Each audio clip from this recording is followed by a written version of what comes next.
What's up, YouTube? I'm Brett from Rants or Us. As always, guys, if y'all enjoy our content, don't forget to like, subscribe, and leave a comment down below. Today, it's finally here. I've been looking forward to seeing it. I just now got done watching the episode, Season 2, Episode 1 of The Mandalorian. Overall, I think it was better than what I even imagined it was going to be.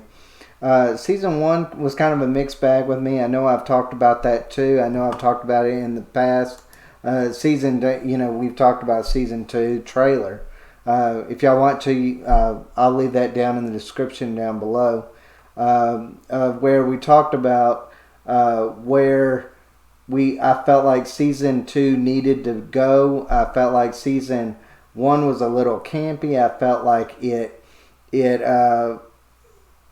didn't have that oomph. Like, there wasn't this main villain or main threat that really was, out in the background that our main character had to really face or endure. There wasn't really that problem. Yeah, he babysitted a kid basically the whole season. And he met some group of characters. I enjoyed the characters for Season 1. I didn't have a problem with that. I just felt like the stakes just weren't high enough. Well, in Season 2, Episode 1, the stakes actually were raised to a whole nother level. I would even go so far as to say this was the Mandalorian's greatest threat, going against a crate dragon. Not very many people, not even Jedis, have been able to take them down. So anyways, guys, let me go into the first bit of the episode that I noticed that I thought was interesting. I liked it when he was first going into that city. I like the picture of those dogs that was coming in the background, or I guess they're wolves or some kind of I don't know what kind of creatures they were, but they looming in the background, and then you see Baby Yoda just kind of being like, we're gonna get eaten here. But the Mandalorian, he's just real chill. He's just walking through it just like it's nothing. We see a bunch of graffiti. That's something you don't see very often in The Mandalorian, but it really showed kind of a lawless feel about it. On some of the graffiti, I know there was a lot of different stuff, but the ones that I caught personally was Grievous and C-3PO in the background. I thought that was kind of cool. I enjoyed the seeing the Gamorreans again in the fight scene. In that I don't know what you could call it. I guess it was kind of like a slave fight or something along those lines. You see just how awful fighters these Gamorreans actually are. Which, of course, we already knew that by seeing them in, of course, the Clone Wars and the original series. But I thought it was actually really cool. The whole time I was watching that, I was like, I wouldn't actually mind a video game over this very thing. I would play that video game. I don't know why. It just kind of had like this cool, like, wrestling feel to it. It's like WWE with aliens, and I just thought that was real cool. So we meet Gore Koresh, and he's the voice of him is actually John Leguizamo, which anybody that has ever seen The Pest or the Mario Brothers movie would recognize him, or Spawn. But I thought he played good. I thought he was a real interesting character. Was kind of disappointed that they killed him off so fast. Although I will admit, it was kind of a gorish scene where Mandalorian, he's like, "You're not gonna die by my hands," and then he just kind of leaves him there for the shoots out the lights and leaves him there for the dogs to eat. Thought that was a little gory for a Disney Plus, series. But I will say, that's was always, if you've watched any of our videos here on Rants or Us, that's always been my problem with Star Wars, is people always complaining about these shows that they're coming out with, the Clone Wars, Rebels, all these shows are made for kids. Well, they're actually not made for kids. They're made for everyone. And I think people sometimes forget that they're not made to be kiddie. They're not rated G. They're just made to entertain all ages. And this episode did this. This was an episode, The Mandalorian or any of those shows I just mentioned, the Clone Wars, or even any of the original Star Wars movies, I can watch those with my children. But that doesn't mean that they're not made for adults. They're just made for everyone. And I feel like a lot of people kind of don't understand that distinction sometimes. And I feel like it kind of ruins a lot of these shows. They don't want to watch these shows because they're like, oh, that's a little kiddish. I just like the original series or the original movies. And I'm like, to me that's dumb, because if you go back and you watch the originals, it looks like Muppets in space, basically. Don't get me wrong. I love the originals, but it's definitely, you can really see its wear now when you go back and watch it, if you leave nostalgia out of it. But anyways, I'll go back to it, to the Mandalorian Season 2, Episode 1. I will say this, Peli Motto character on here, she was in Season 1, and I have the same problem with her as what I do with every other human actor that is shown in here. They're terrible. They're terrible actors. I won't go so far as to say they're terrible actors. I've seen a lot of these characters in other things, and they're great. But it's just like the dialogue is just really cheesy and stupid, and they look like they're reading off of cue cards, and I don't really like that aspect of it. But I guess she's a somewhat interesting character. She has a little bit of a relationship with Baby Yoda that we don't see normally with the Mandalorian. He just totes the baby around wherever, and that's about it. Like, there's no interaction really that you see too much between him and the baby. But overall, I was kind of a little bit disappointed that in Episode 1 we didn't get to see any Sabine Wren or Ahsoka Tano. I was disappointed by that. I thought it was going to start off in that realm, but that doesn't mean it wasn't that it was a bad episode.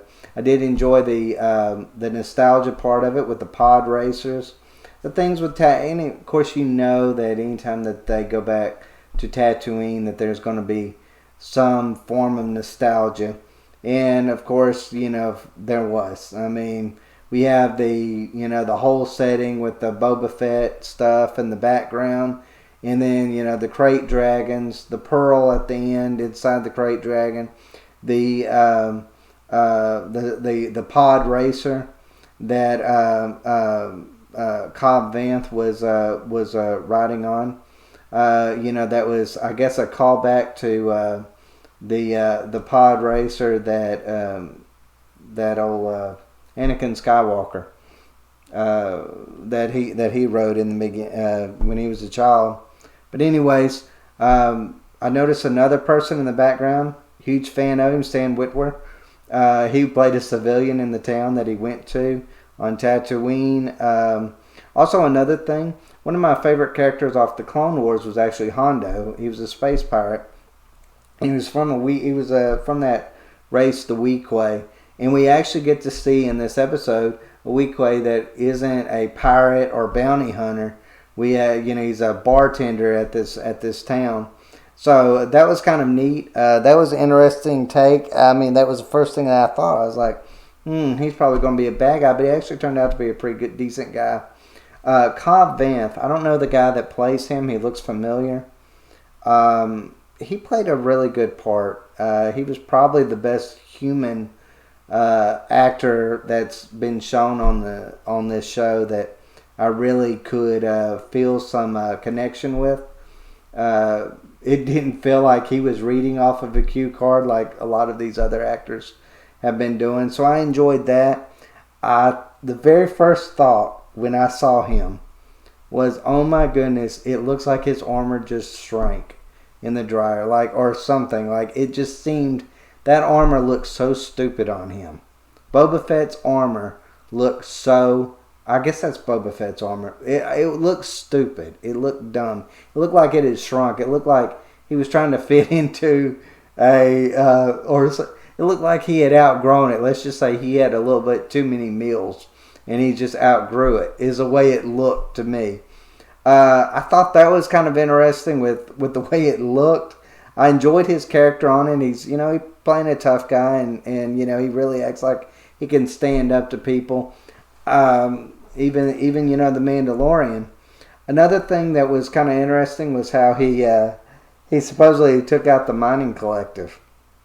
Now this was to me was probably one of the most unbelievable parts of the whole episode. How did he go in there?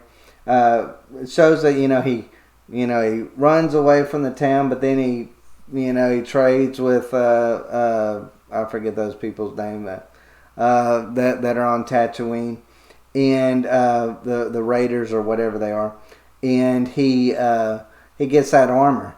Well, he goes in there and he decides, I don't know, to fight all of them, and for some reason they all run from him because I guess that armor that doesn't fit him is so impenetrable. Like there was so much of him there was more of him that you could shoot than there was of armor. And I saw where they're all running away like, oh, he's just going to wipe us all out. I thought that was a little bit stupid. Though I did enjoy the scene where he did blow him up, which that was kind of cool. Another thing was the crate dragon. Where to begin with that? That is one of the most interesting creatures I have. I would even go so far to say, everybody likes Baby Yoda and they like a lot of these, these side creatures on the show. Seeing the crate dragon on The Mandalorian was awesome. It was a 10 out of 10. It was that great of a creature to show on this show. It brought this sense of not even the Mandalorian could take him down. I mean, when Cobb Vanth, when he's like, you can't take out him by ship, you're going to actually have to go down there. And then you see the great dragon eating those people and just basically going and can eat whatever he wants. Eats a bantha like it's nothing. I thought that was, thought it brought some really strength to this episode when it comes to, being a villain or an enemy that the Mandalorian just can't stand up to on his own. And I thought that was kind of interesting. I enjoyed those parts. I enjoyed every part of that. I enjoyed all 40-something minutes of this, which this was one of the longest, was the longest episode, I think, so far. But yeah, overall, I thought that was cool. There was some little tidbits. There was this pig-nosed alien that caught my attention. And, in prior episodes, you've seen Baby Yoda eat little things. And you see Baby Yoda over there trying to entice that thing. And I'm like, oh, no, please don't eat that. Please don't eat that. It just kind of makes you, every time Baby Yoda does something like that, it makes me think, is this what Yoda was doing on the side? Like, was he just going around, like, swallowing, like, toads or lesser Yodas somewheres out there? Like, is that what they do? Is that what these creatures actually do? But, yeah, so I thought that part was kind of cool. Then, of course, I know this is something that everybody's going to be talking about. And that is the Boba Fett scene at the very end of it. I personally, I guess I'm kind of a little bit excited about it. I guess I got more questions than really. I won't say I'm excited to see Boba Fett.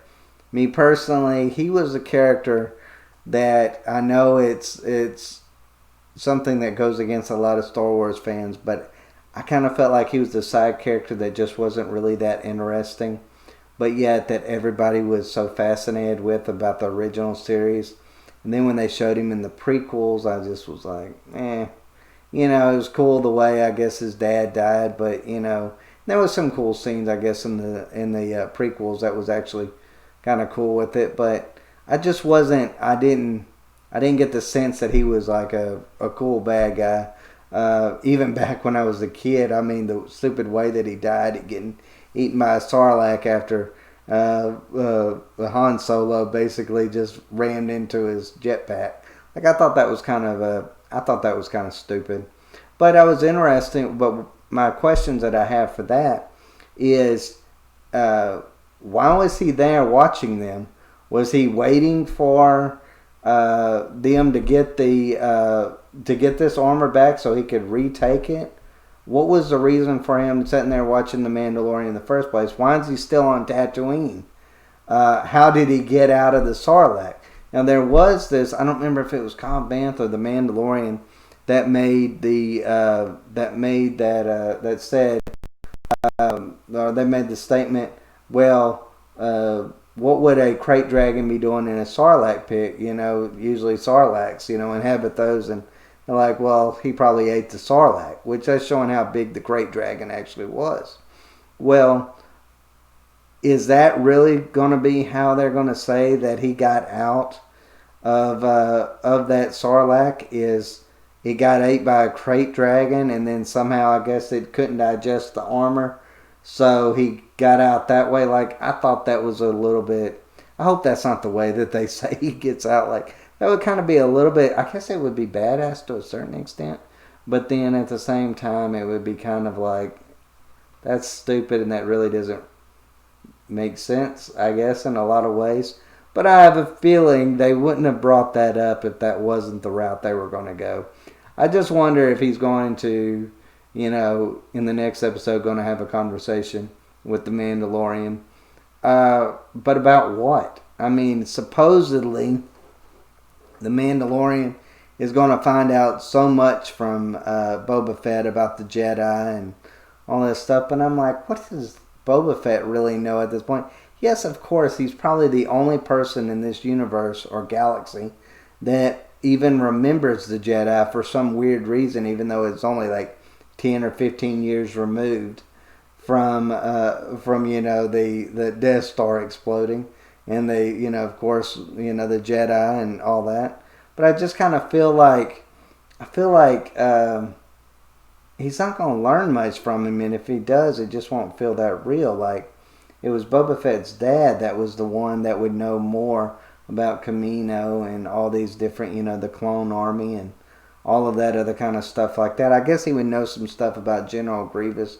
But I don't know how Boba Fett, which really had nothing, he hunted, I guess you could say, Jedi, but he wasn't friends with them. How would he be able to find a Jedi? Like, that doesn't really make any sense. I guess you could say, well, maybe he's the best tracker in the galaxy, but wouldn't that kind of take away from the Mandalorian? Like, I mean, I don't know. That's just the way I kind of feel towards it.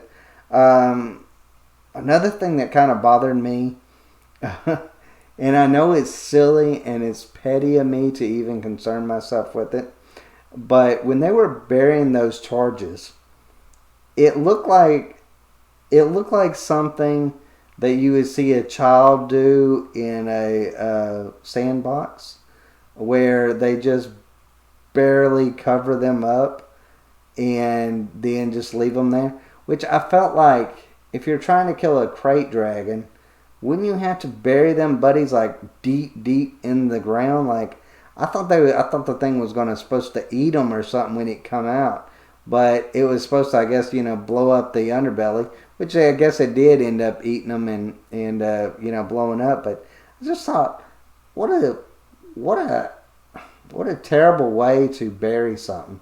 Like, to me, it just looks stupid. That part looks stupid. Like, I was like, that thing it would have pushed them up at that level when it was coming out. It wouldn't have rolled over them. It wasn't deep enough for it to just roll over it. So I thought that part was a little bit stupid. But overall, I will say I would give this episode probably about a 9 out of 10. I'm going to be rating these episodes. We're going to be doing the Mandalorian reviews for each episode from now on after they come out. I can't promise that it's always going to be on Fridays, but I'll try to get to them as quickly as we can. But overall, yeah, I would say this season started out a lot better than last season. I'm more excited about it. Like, I cannot wait until next week. I can honestly say that I cannot wait until next week. I want to know what's going to happen in Season 2, Episode 2. But anyways, guys, if y'all enjoy our content, don't forget to like, subscribe, and leave a comment down below. And take Take care. Bye-bye.